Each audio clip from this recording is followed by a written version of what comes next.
There's my bud, John. Alright, start with the back part of it. As you can probably tell, looks like most of the body panels are good. The engine bay, not so much. As of right now, we got 3 flat tires on it. There's the other side. You gotta find a short because the battery keeps going out. Inside.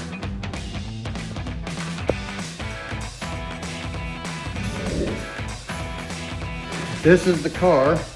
I wanted to do all of the disassembly on camera for you guys, but obviously I got a little excited. Those parts are there. Over there.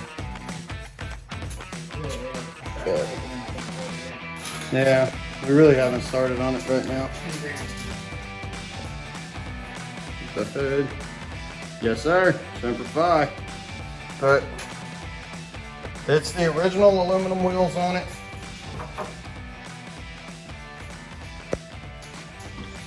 This thing's been sitting up in my dad's shop for about 10 years, trying to get it fixed up.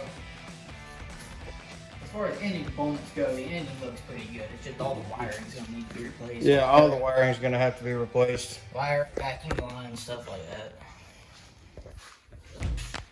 Alright, so we just got off work. Basically what we just did today was we just got the intake system taken apart. A couple of knobs right here, and then that whole thing comes out. You got your max airflow sensor right there. It just comes off. That bitch goes into your bottom line. It's late. I've been up since 4 o'clock in the morning, so I'm slow on thinking. Yeah, and it's like 1 a.m. right now. Maybe later. Not real sure. Yeah. But that's all we've done so far. I can see the 2 knobs out. This whole piece just slides right out, and it's got your air filter and everything else on it. Okay, ladies and gentlemen, your air filter should never look like this. Ever. Especially on a sports car. Yes, that air filter is old. And like he said, that right there is one whole piece. We're probably going to end up going with a K&N air filter.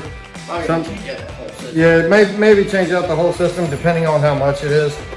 Like I said, and then once you get that off, you can see that whole part just opens up. Or your fans in there. You can see the radiators right there in front of it. So that'll probably be the next thing coming off right there. That right there will probably be the next thing coming off. Just so we can get to the front of the engine and start working on that bit. We're still trying to come up with the money to replace the TPI harness. And then we just recently found out that the starter could possibly need to be replaced as well. The starter may need to be replaced, but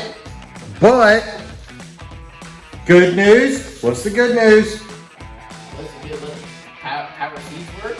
The engine. Oh, the engine rolls in. Yeah. Been sitting up 10 years. Been sitting up 10 years. We grabbed the plate, which is right. That big plate right here. Okay. Yeah, that big plate right there. We grabbed that. Turned it. Engine's not seized up. Everything's spun. It's not moving much, guys, but that right there. That was a big thing for us. You know, none of our pulleys are seized up. Obviously, we're going to have to replace that belt, but it's this is, like we said, this is going to be a slow, arduous process, but I hope you guys are there to stick around with us. If you guys have any tips or anything like that, shoot them down in the comments below. We're gonna need a lot of help with this thing, guys. So if you guys can help us out in any way, that'd be great. But hopefully, here soon, we're gonna have this bad boy running. Crank it up. When we crank it up, I guarantee you that right there is gonna be on video for you guys. So, all right. One last time. Eagle, globe, and anchor, baby. Semper Fi.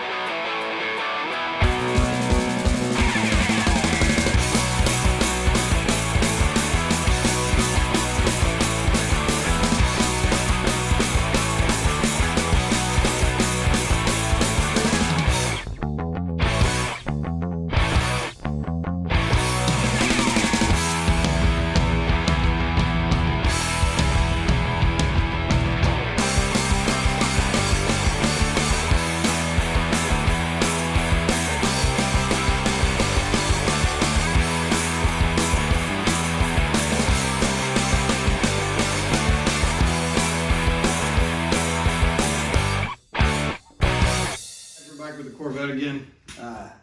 Hopefully we're getting a few views on this thing. So just to go over what we were taking out in that earlier part that you just saw. As you can see, we just laid it all back in here for now, just to show you where it basically goes. This right here is your fan shroud. Right there, it just sits on top of the radiator. This right here, this is a problem that we found, was the water pump. You see that right there, that bearing's just completely bad. You can hear it, and it shakes back and forth like that. So this right here is your water pump. This is something that I'm hoping we're going to be able to delete. This right here is part of your smog system. It's the computerized part as far as we can tell right now.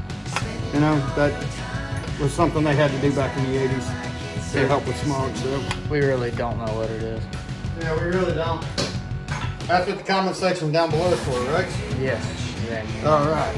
You know, let us know. Yep. We pulled the fan out. All right, now over to the other side, so I can reach without dropping anything.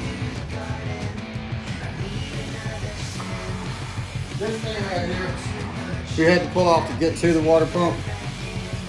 Of the research we've done, this right here is pretty useless. It's really heavy and it gets pretty hot when the car's running.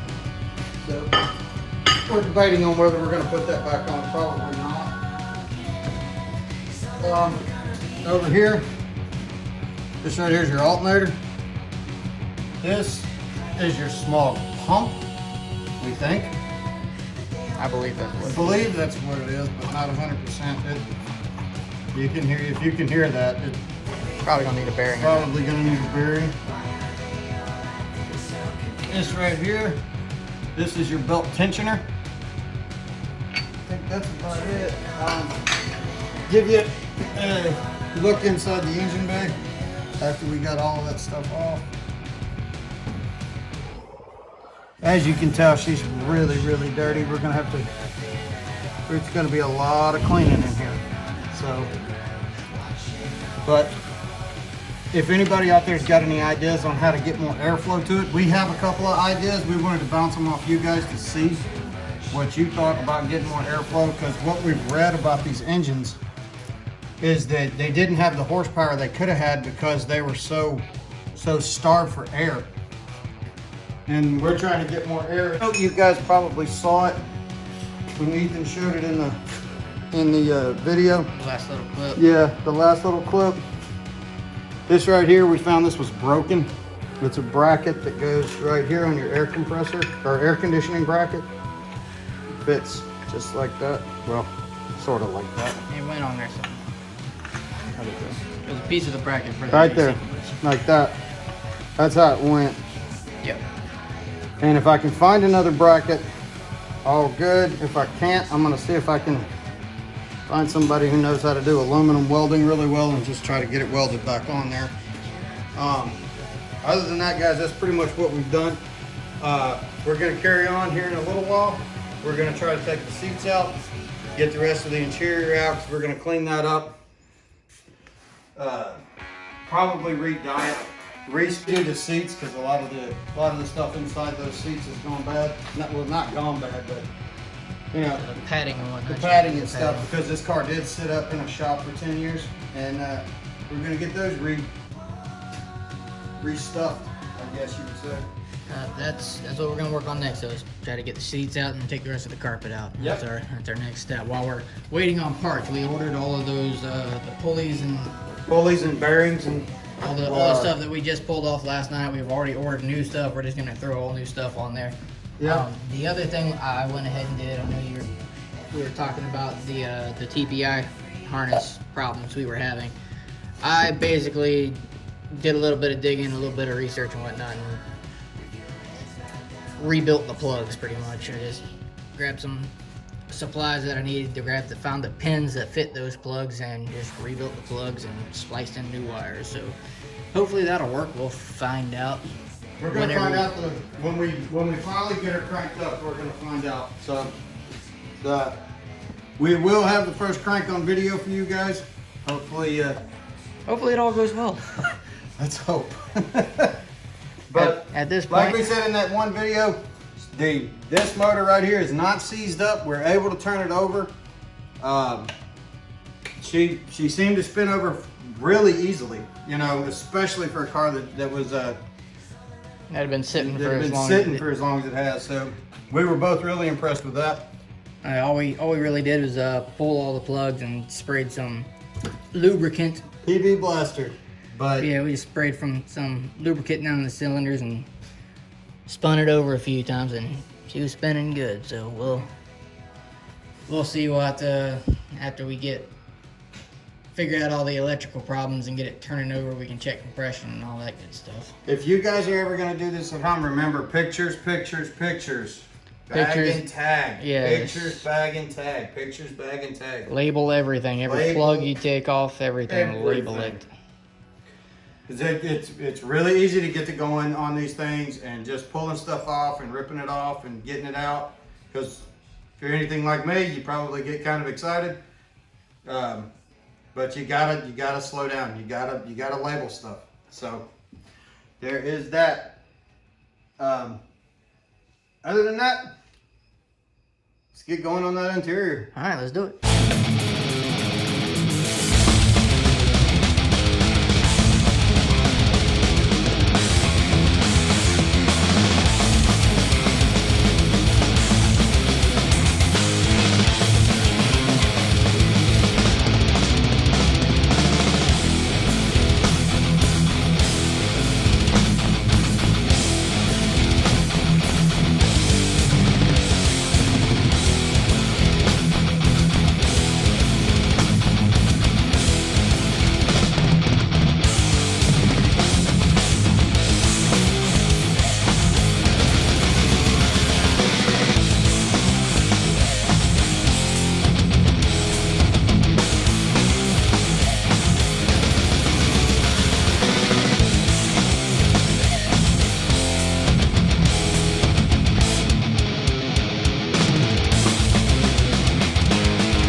Here, and we have a nice crack going right down Pretty good crack and some wear up here.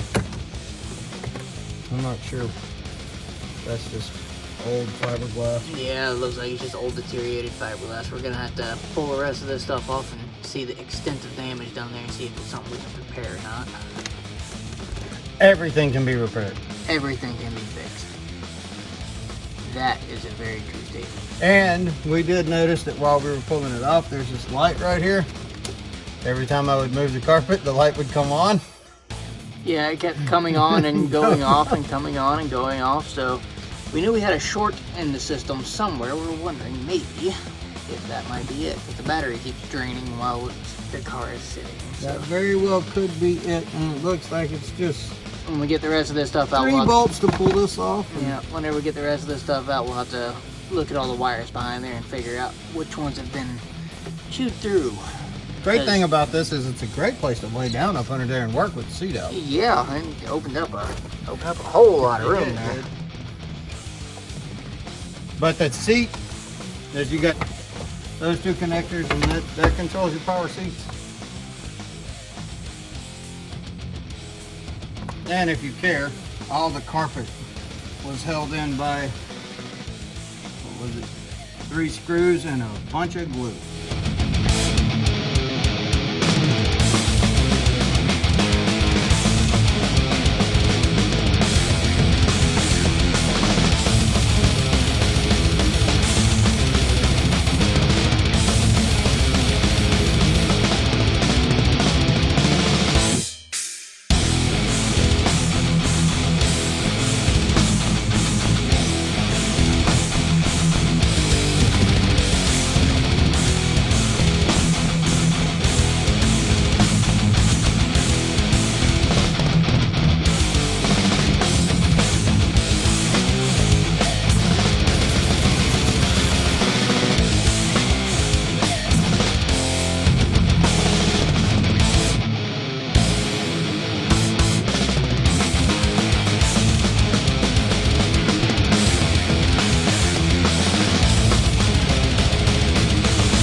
This has got that same crack in it.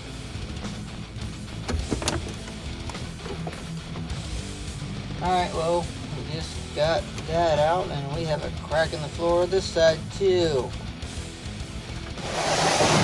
Oh, there she is. We got all the carpet out. Carpet in the seats. Yep, carpet in the seats. All we're gonna do tonight is finish doing some vacuuming and clean up shop, go label some of our parts and whatnot that we took out so we know where it goes back. Yep, that's all we're gonna do for the rest of the night. It is coming on about 2 o'clock in the morning and we gotta go to work tomorrow. Yes. But there's that. But pretty sure you guys don't want to see us vacuum. So, till then. Catch you next time.